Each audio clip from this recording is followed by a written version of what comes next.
बिस्मिल्लाहिर्रहमानिर्रहीम अस्सलामुअलैकुम रहमतुल्लाह। इमरान खान की एहतजाजी कॉल के ऊपर हुकूमत तो पहले ही हवास बाख्ता हो चुकी थी। हुकूमत तो पहले ही इस हवाले से समझ चुकी थी कि अब हमारा जो खेल है वो ख़त्म हो गया है। और हुकूमत को ये नज़र आ रहा था कि इमरान खान ने जो कॉल दे दी है उसकी आवाज़ के ऊपर, उसकी कॉल के ऊपर लाखों लोग जो हैं वो सड़कों पर आ जाएंगे। तो उसके बाद हमारा क्या बचेगा? उसके बाद हमारे पास क्या बचेगा? हम तो पहले ही जाली मैंडेट के साथ इस वक्त हुकूमत में बैठे हैं। और जाली मैंडेट जो है वो कितनी देर तक हम लोग सर्वाइव कर सकते हैं इस जाली मैंडेट के साथ? तो हमारा कोई सर्वाइवल नज़र नहीं आता। इस वजह से हुकूमत जो है वो तो पहले ही बौखलाहट का शिकार हो गई थी। और फिर जैसे इमरान खान की कॉल निकली तो उसके बाद ये हुआ कि इन्होंने फिर पूरा मुल्क बंद कर दिया। अब इमरान खान के लोग जो है वो डी चौक के ऊपर आ गए। अब हुकूमत ने मोहसिन नकवी के ज़रिए से अपने मंसूबों को पहले ही बता दिया था कि जैसे ही डी चौक के ऊपर लोग पहुंचेंगे तो हम ना सिर्फ उनको रोकेंगे बल्कि अगर हमें ज़रूरत पड़ी तो हम सीधे फायर मार देंगे, हम सीधी गोलियां चला देंगे, हम नहीं फिर छोड़ेंगे। ये सीधे फायर मारने वाली बात आखिरकार कहाँ से आ गई? इसकी मनसूबाबंदी कहाँ पर की गई? देखिए, ये बड़ा ख़तरनाक लम्हा आ गया, बड़ा खौफनाक इस वक्त मामला बन चुका है कि आप अपने ही शहरियों के ऊपर, अपने ही लोगों के ऊपर, अपने ही आप पाकिस्तानियों के ऊपर इस तरह की गोलियां बरसा रहे हैं, उनके ऊपर सीधे फायरिंग कर रहे हैं। और वो क्या करने आ रहे हैं? वो सिर्फ़ और सिर्फ एहतजाज करने आ रहे हैं। और यहाँ पर जो है खून खराबा किया जा रहा है, वहाँ पर लाशें बिछाई जा रही हैं, वहाँ पर लोग जो है वो लोग एहतजाज के लिए आ रहे हैं पुरअमन तरीके से, बग़ैर कोई तशद्दुद के, बग़ैर कोई वायलेंस के, बग़ैर कोई वहाँ पर मसला पैदा किया। इन लोगों ने क्या किया कि इन लोगों ने वहाँ पर कारकुनों के ऊपर, वर्कर्स के ऊपर, सपोर्टर्स के ऊपर गोलियाँ चला दी। और उसकी वजह से जो सैकड़ों कारकुन हैं, सैकड़ों की तादाद में, वो ना सिर्फ ज़ख्मी हो गए बल्कि बहुत सारे अपनी जान से भी चले गए। उनकी तादाद भी अब सैकड़ों के अंदर पहुँच चुकी है कि उनको जब अस्पताल के अंदर शिफ्ट किया गया, अस्पताल के अंदर मुंतकिल किया गया, तो पता चला कि वहाँ पर सैकड़ों की तादाद में लोग आए हैं, जिसमें कई अफराद ज़ख्मी हैं और कई अफराद जो है वो वहाँ पर पहले ही मुर्दा हालत में पहुँचे थे। यानी रास्ते के अंदर ही दम तोड़ गए, या मौके के ऊपर ही अगर किसी को गोली लगती है तो मौके के ऊपर ही वो दम तोड़ गए, मौके के ऊपर ही वो जान से हाथों बैठे। इसके पीछे एक जो बड़ी वजह बयान की जा रही है, एक जो बहुत बड़ा गुस्सा था, दो तीन वजूहात हैं। एक तो ये कि हुकूमत को नज़र आ गया था कि अगर ये डी चौक के ऊपर बैठ गए, अगर ये डी चौक में धरना देकर बैठ गए, तो फिर उसके बाद इनको हिलाना, इनको वहाँ से हटाना, इनको वहाँ से उठाना बड़ा मुश्किल हो जाना है। तो इस वजह से हमारा सबसे बड़ा जो मतम नज़र या फोकस होना चाहिए वो ये कि हमने किसी सूरत में इनको डी चौक के अंदर बैठने नहीं देना।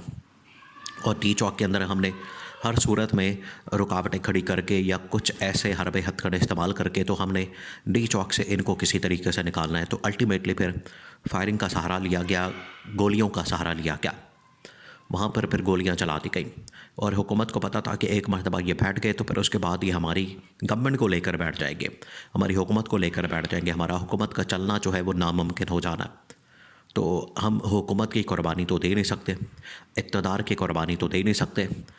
और ख़ास तौर पर जो आइनी कानूनी इस वक्त जो मामला है इमरान खान की डिमांड्स का, मैंडेट की वापसी का, 26वीं तरमीम के ख़ात्मे का, इमरान खान के कारकुन वर्कर सपोर्टर्स की रिहाई का, बशमूल इमरान खान, ये आइनी कानूनी मामला है। और अगर इसमें जाते हैं तो हुकूमत का ख़ात्मा हो जाना है।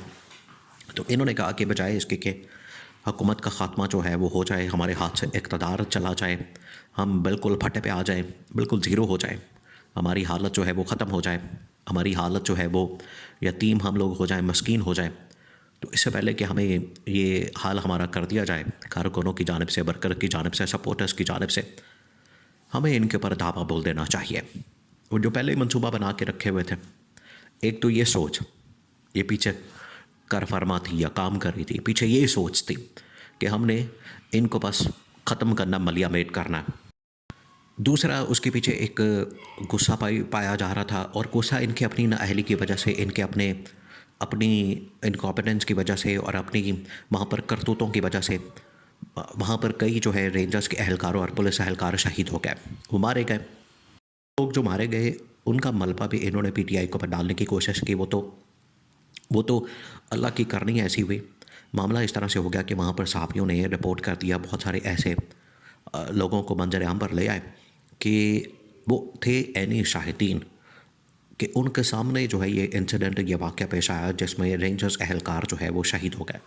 ये उनकी आंखों के सामने वाक़या पेश आया। वो मीडिया के ऊपर आके उन्होंने सारा कुछ बयान कर दिया। उन्होंने बता दिया कि इसके अंदर पीटीआई के लोग मुलविस नहीं, पीटीआई के लोग और कारकुन शामिल नहीं, बल्कि इसके पीछे जो है वो रेंजर्स की अपनी गाड़ियाँ, ट्रक और वो सारा सामान वगैरह था, जिसकी वजह से ये वाक़या पेश आया, जिसकी वजह से ये मसला हुआ। वरना ये तो मसला होना ही नहीं था, ये प्रॉब्लम आनी नहीं थी।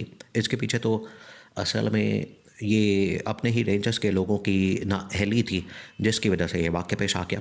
इन्होंने इमरान खान या पीटीआई के ऊपर या वर्कर्स के ऊपर डालने की कोशिश करनी थी, वो तो बहरहाल वक्ती तौर पर इसको निपटा दिया और ये बयानियाँ बनाने में नाकाम हो गए। इस बात का इनको बड़ा गुस्सा था कि रेंजर एहलकार जो है वहाँ पर मारे गए या शहीद हो गए, तो अब इसका बदला जो है हमने लेना।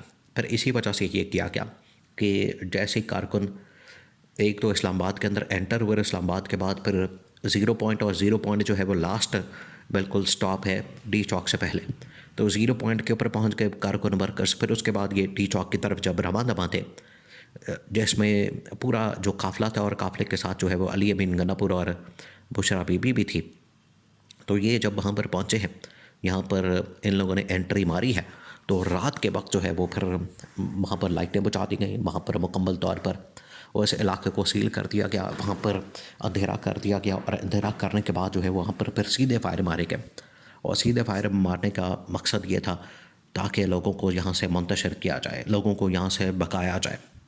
लोग फिर अपनी जान बचाने की खातिर भाग गए। देखिए, ये तो बड़ा खौफनाक एक मामला होता है, हर एक को अपनी जान तो अजीज़ है।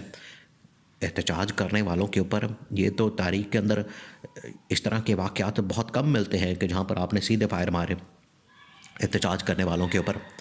एक मुल्क के अंदर फिर आप एहतजाज हो रहा है तो उसके ऊपर आप ये फायरिंग कर रहे हैं, उनके ऊपर सीधी गोलियां चला रहे हैं।